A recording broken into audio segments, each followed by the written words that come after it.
Hello students, welcome to education academy. मैं हूं दिनेश कुमार और आज हम लोग एसएससी के बारे में हम लोग डिस्कस करेंगे। एसएससी से जितना भी एग्ज़ाम होते हैं, ठीक है, इसके बारे में हम लोग डिस्कस करेंगे।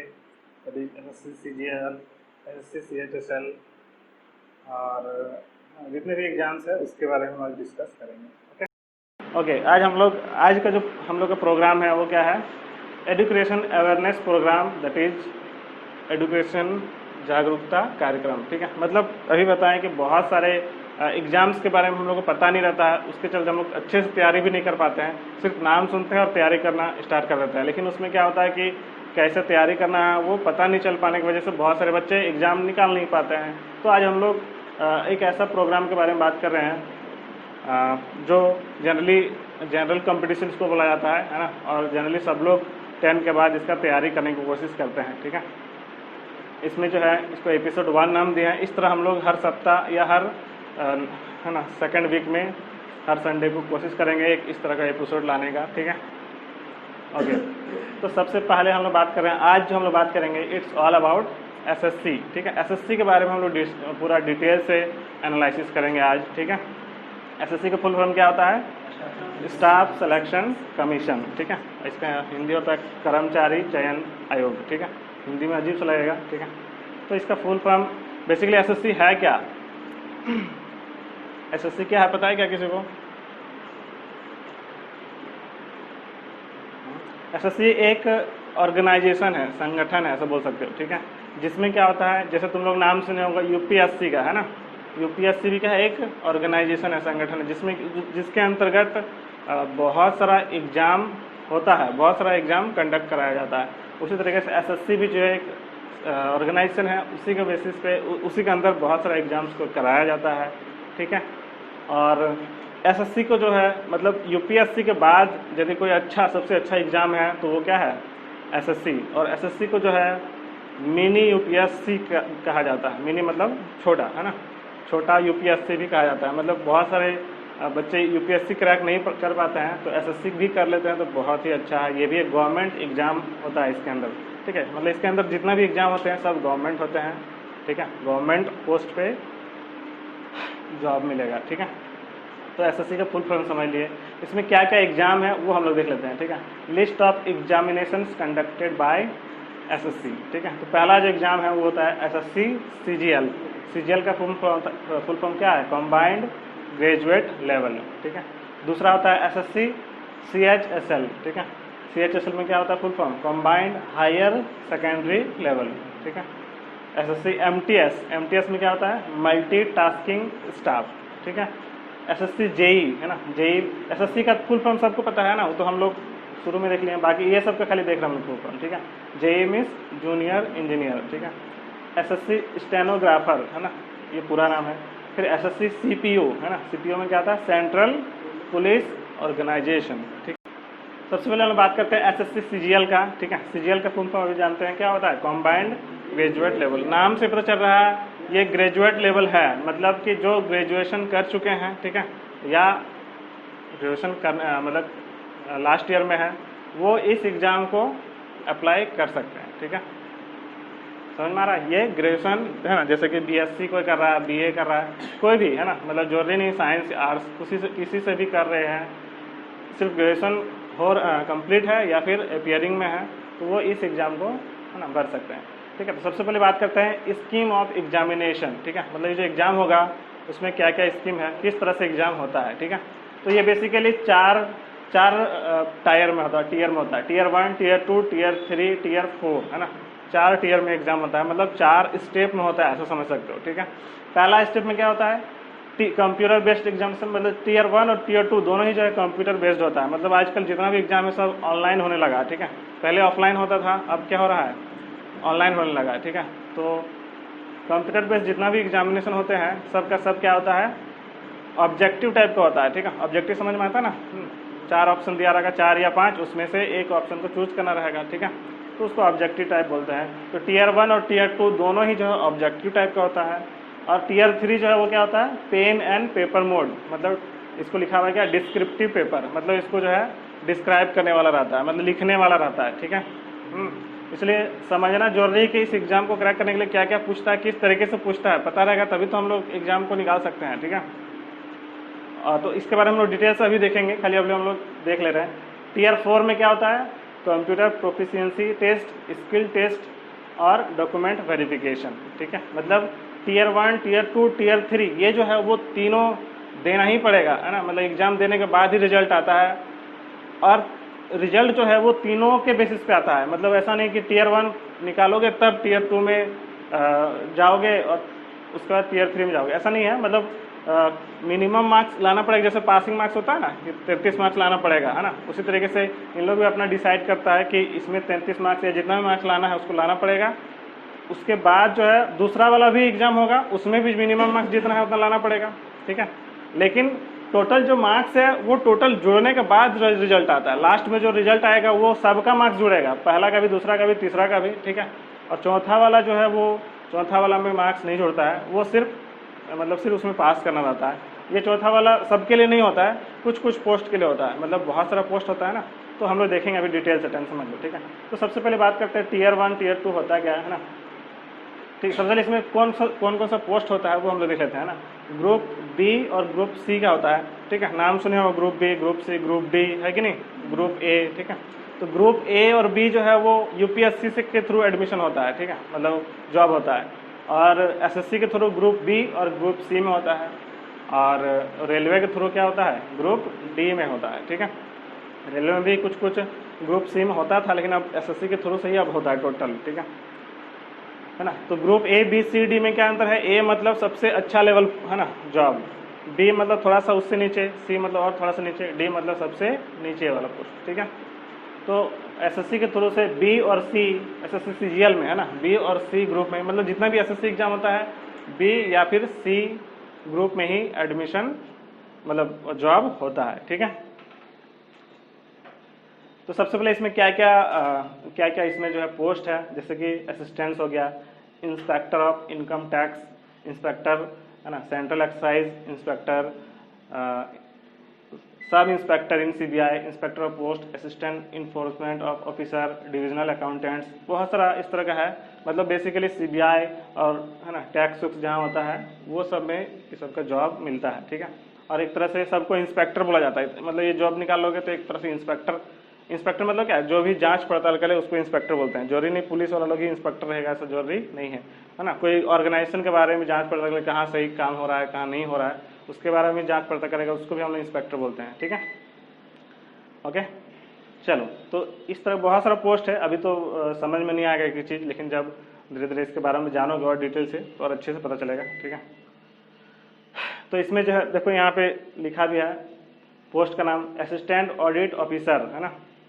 ओके, इसमें कौन सा डिपार्टमेंट में जॉब मिलता है, Indian audit and accounts department under CAG. ठीक है, मतलब अकाउंट्स ऑफिस, मतलब ये सब गवर्नमेंट वाला है। ठीक है, इसको ग्रुप बी में रखा गया है, ग्रेड पे 4800 है, और एज लिमिट कितना है, नॉट एक्सीडिंग 30 ईयर्स, मतलब 30 साल से ज़्यादा नहीं होना चाहिए। ठीक है, इस तरीके से बहुत सारा है। ठीक है, तो इतना हम लोग पढ़ेंगे तो फिर ना बोर भी हो जाओगे, इसलिए, है ना, खाली जान लो बहुत सारा पोस्ट होता है इस तरीके से।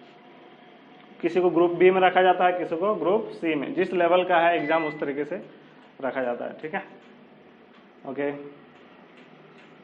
अब बात करते हैं हम लोग इसमें क्या क्या पूछता है। ठीक है, तो सबसे पहली बात सीजीएल में जो है वो अभी बताएं टोटल 4 टीयर में होता है ना, टीयर 1, 2, 3 एंड 4। तो टीयर 1 में जो है वो क्या क्या पूछता है, ये टीयर 1 हो गया ना, दिख रहा ना यहाँ पे टीयर 1 लिखा है। सब्जेक्ट क्या क्या है, जनरल इंटेलिजेंस एंड रीजनिंग, मतलब सिंपली हम लोग जो रीजनिंग बोलते हैं उसी को यहाँ पे लिखा हुआ है। ठीक है, इसमें कितना क्वेश्चन पूछता है, टोटल 25 और मैक्सिमम मार्क्स 50, मतलब पर क्वेश्चन कितना मार्क्स, 2-2 करके। ठीक है, फिर जनरल अवेयरनेस, मतलब जिसको हम लोग जीएस बोलते हैं ना, जनरल साइंस जीके भी बोल देते हैं। ठीक है, वो भी कितना क्वेश्चन पूछता है, 25, टोटल मार्क्स 50 रहता है। क्वांटिटी एप्टीट्यूड मीन्स जो हम लोग मैथ्स बोलते हैं, मैथमेटिक्स। ठीक है, वो कितना है, टोटल 25 क्वेश्चन और 50 मार्क्स का, सब 25 क्वेश्चन। इंग्लिश कंप्रीहेंशन, इंग्लिश भी कितना मार्क्स का पूछता है, 25 क्वेश्चन और 50 मार्क्स का। ठीक है, मतलब टोटल 100 क्वेश्चन है और कितना मार्क्स, 200 मार्क्स।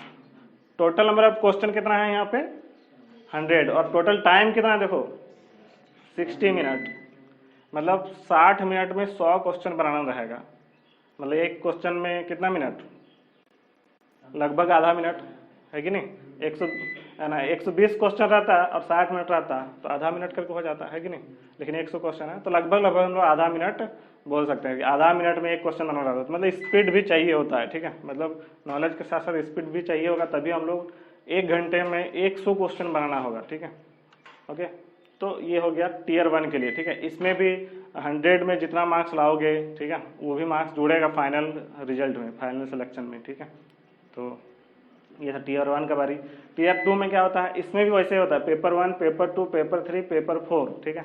इसमें 4 पेपर होता है, उसमें 4 सब्जेक्ट है ना, उसी तरह यहाँ भी 4, लेकिन हर एक जो है यहाँ पे क्या बोला है, number of question 100, maximum marks 200।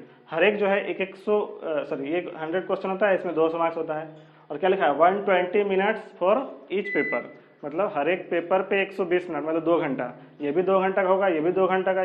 उसमें सिर्फ एक ही घंटा में 4 सब्जेक्ट देना था, है ना, 100 क्वेश्चन था।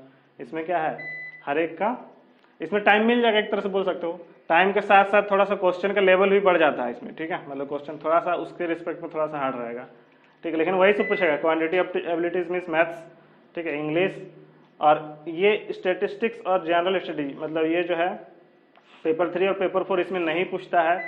पूछता सिर्फ बहुत कम लोगों के लिए है, मतलब जो स्टेटिक्स वाला पोस्ट लेता है। बहुत सारा पोस्ट होता है ना, अभी देखे थे, उसमें से कुछ कुछ पोस्ट में ये सब एग्जाम होता है, ठीक है। अभी देखेंगे हम लोग कौन कौन सा पोस्ट में होता है। लेकिन ये 2 पेपर होगा, मैथ्स और इंग्लिश, मैथ्स और इंग्लिश 2 ही चीज़ होता है, ठीक है। ये 2 सबके लिए कंपलसरी है, ठीक है। इसमें है ना इंपॉर्टेंट पॉइंट्स क्या है, टीयर 1 और टीयर 2, है ना, 2 टीयर वाला देखे ना अभी हम लोग, उसमें से क्या है, दोनों ही क्या आते हैं, ऑब्जेक्टिव मल्टीपल चॉइस टाइप होता है, ठीक है। और there is 1/4 negative marking in tier 1 tier 2, मतलब जितना मार्क्स है उसका 1/4, 1 मार्क्स का है तो 1/4 होगा, 2 मार्क्स का है तो है ना कितना हो जाएगा, 0.5 मार्क्स, है ना, वो माइनस होगा, नेगेटिव मार्किंग है। समझ में आ रहा ना, नेगेटिव मार्किंग समझ में आ रहा ना जी। 1/4 मीन्स मान लो कि 4 मार्क्स का रहेगा तो कितना नेगेटिव मार्किंग हो गया, 1 मार्क्स। 2 मार्क्स का रहेगा तो 0.5, ठीक है, और 1 मार्क्स का रहेगा तो 0.25, ठीक है। और क्या बोला, in tier 2 only paper 1 and paper 2 is compulsory for all candidates. अभी बताए ना, पेपर 1 और पेपर 2 ये वाला है ना,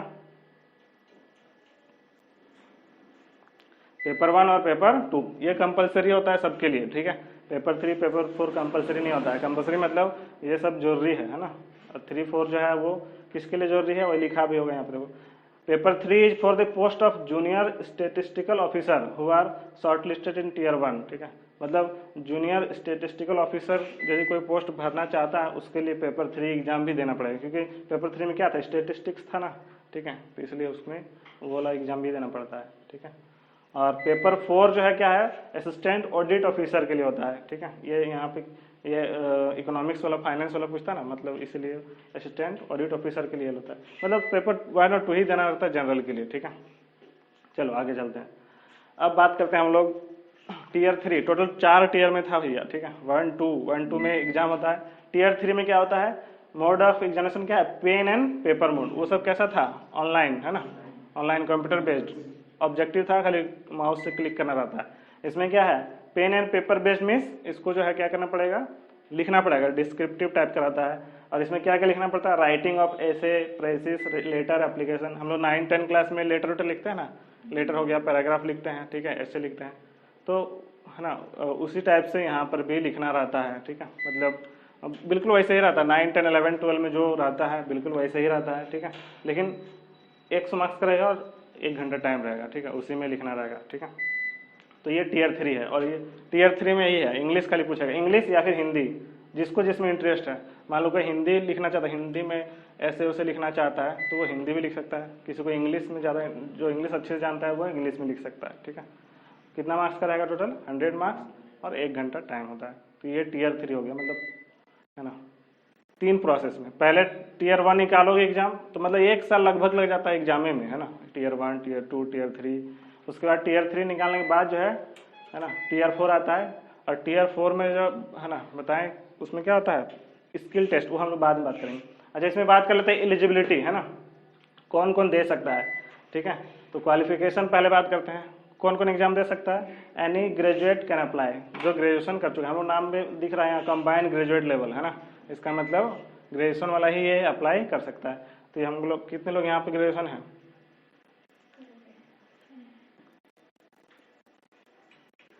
दो तीन लोग है, ठीक है।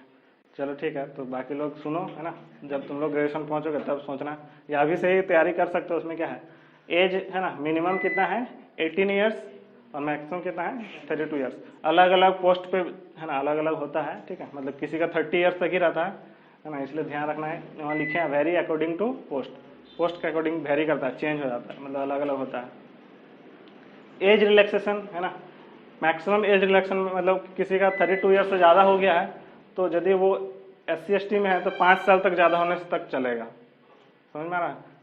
OBC के लिए 3 साल तक चलेगा, 3 साल मतलब 32 है तो 35 तक ज़्यादा से ज़्यादा कर सकते हो, है ना OBC में। और PWD ये सब के लिए है ना लिखा है 10 साल, 13 साल, 15 साल, है ना। एक्स सर्विसमैन के लिए 3 साल है, ठीक है।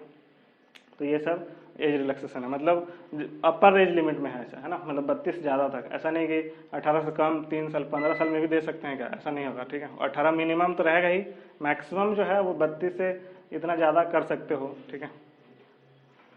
ओके, अब बात करते हैं हम लोग एप्लीकेशन फ़ी, है ना। तो एप्लीकेशन फ़ी बहुत ही सिंपल है, 100 रुपया फ़ी लगता है भैया फॉर्म भरने का, ठीक है। बहुत ही कम, सबसे कम फी इसी में लगता है। 100 for general and OBC male candidates, मतलब जनरल के लिए और OBC मेल कैंडिडेट, लड़की लोग के लिए कोई भी फी नहीं लगता है, ठीक है। There is no application fee for female, या फिर SC/ST के लिए भी कोई फी नहीं लगता है, PWD ESN ये सब के लिए फ़ी नहीं लगता है। 100 रुपया लगता है सिर्फ लड़का लोग के लिए, और जनरल जो जनरल में है और OBC में है, ठीक है। जनरल में लड़की लोग का भी इसमें भी नहीं लगेगा, ठीक है। ओके, तो फ़ी वाला तो बहुत आता है ना, 100 रुपये ज़्यादा है नहीं। ओके, उसके बाद हम लोग सिलेबस की बात करेंगे, तो सिलेबस नहीं बताते हैं, पागल हो जाओगे। सिलेबस है ना बेसिकली 4 है, मैथ्स, रीजनिंग, इंग्लिश, है ना, और GS, चार सब्जेक्ट यहाँ पे पूछता है, ठीक है। उसके बाद इसमें आ गया सिलेबस, तो हटा देते हैं जल्दी जल्दी से, ठीक है। Tier 2 का भी सिलेबस हटा देते हैं। CLS जिसको देखना रहेगा PDF हम सिलेबस हम दे देंगे, ठीक है। ओके, Tier 3 का भी सिलेबस। हाँ, अब देखो इसमें Tier 4 बताया ना कि 3 टियर तक तो समझ लिए। Tier 1 और 2 में जो ऑब्जेक्टिव टाइप का होता है, Tier 3 में जो है वो पेन एंड पेपर है ना, ऐसे राइटिंग, इंग्लिश या हिंदी में लिखना रहता है। Tier 4 में क्या होता है, तीनों यदि कर लिए हो तो किसी किसी को डायरेक्ट डॉक्यूमेंट के लिए वेरिफिकेशन के लिए भेज देगा। डॉक्यूमेंट वेरिफिकेशन मीन्स तुम्हारा डॉक्यूमेंट, जैसे तुम 12th पास किया है तो सब डॉक्यूमेंट दिखाना पड़ेगा ना, या ग्रेजुएशन पास किया, ग्रेजुएशन के लिए तो ग्रेजुएशन पास किया उसका डॉक्यूमेंट दिखाना पड़ेगा। तो यदि वो सब सही है तो हो जाएगा। या किसी किसी में क्या होता है कि कोई कोई पोस्ट में, जैसे डाटा एंट्री पोस्ट है ना, जैसे tax assistant, data entry operator, ये सब यदि कोई पोस्ट है तो उसके लिए फिर क्या चाहिए होगा, है ना, डाटा एंट्री टेस्ट, मतलब टाइपिंग टेस्ट, ठीक है। टाइपिंग टेस्ट चाहिए होगा, मतलब टाइपिंग कंप्यूटर सीखना भी बहुत जरूरी है, ठीक है। इसमें क्या क्या होता है देखो, data entry test is only for tax assistant, data entry operator. Data entry किसके लिए, ये जो टेस्ट है वो किसके लिए है, सिर्फ और सिर्फ जो टैक्स असिस्टेंट या डाटा एंट्री ऑपरेटर है ना वाला पोस्ट भरेगा तभी, अदरवाइज Tier 3 तक ही एग्जाम देने की जरूरत है, ठीक है। The skill test in data entry is a qualifying test only, ये जो है सिर्फ और सिर्फ क्वालिफाइंग होता है, इसका मार्क्स जुड़ता नहीं है टोटल में, ठीक है। टोटल में सिर्फ किसका जुड़ेगा, Tier 1, Tier 2 और Tier 3, तीनों जोड़ के जो है रिजल्ट मिलता है, लेकिन ये सिर्फ क्वालिफाइंग नेचर का। लेकिन इसमें क्वालिफाई करोगे तभी इसमें जाने देगा, अदरवाइज नहीं क्वालिफाई करोगे तो Tier 1, 2, 3 वाला जुड़ेगा तो वो इसमें नहीं देगा, जो जनरल वाला उसमें जाएगा, ठीक है।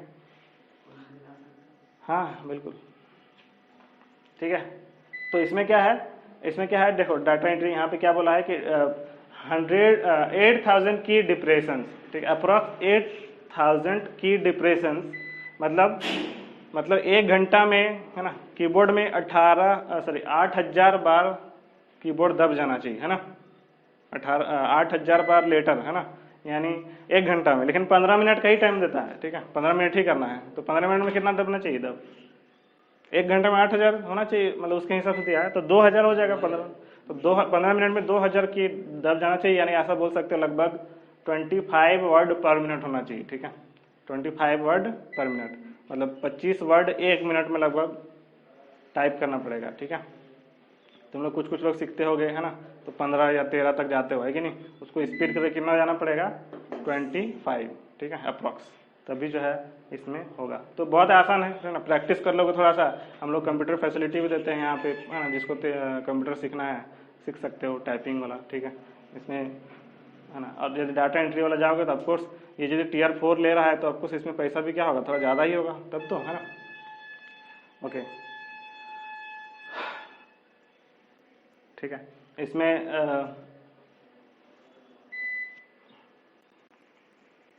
ठीक है, तो किसी किसी में डाटा एंट्री के लिए होता है, किसी किसी में और भी, है ना, और दूसरा के लिए होता है वर्ड प्रोसेसिंग टेस्ट, है ना। इसमें 2000 की डिप्रेशन इसमें भी है, लेकिन इसमें spreadsheet that is Microsoft Excel में करना पड़ेगा और माइक्रोसॉफ्ट पावर पॉइंट में करना पड़ेगा 15-15 मिनट का, ठीक है। इसमें भी 25 वर्ड पर मिनट होता है, मतलब 2-3 पोस्ट है जिसमें, है ना, इस तरह का मांगता है, ठीक है, मतलब कंप्यूटर का भी जरूरत पड़ता है। ओके, फाइनल सिलेक्शन क्या होगा, on the basis of marks obtain in tier 1, tier 2 and tier 3 and tier 4। तो टियर 4 में क्या है, सिर्फ क्वालिफाइंग, मतलब सिर्फ टियर 4 में क्वालिफाई करना, बाकी मार्क्स जुड़ेगा 1, 2 और 3 का, ठीक है।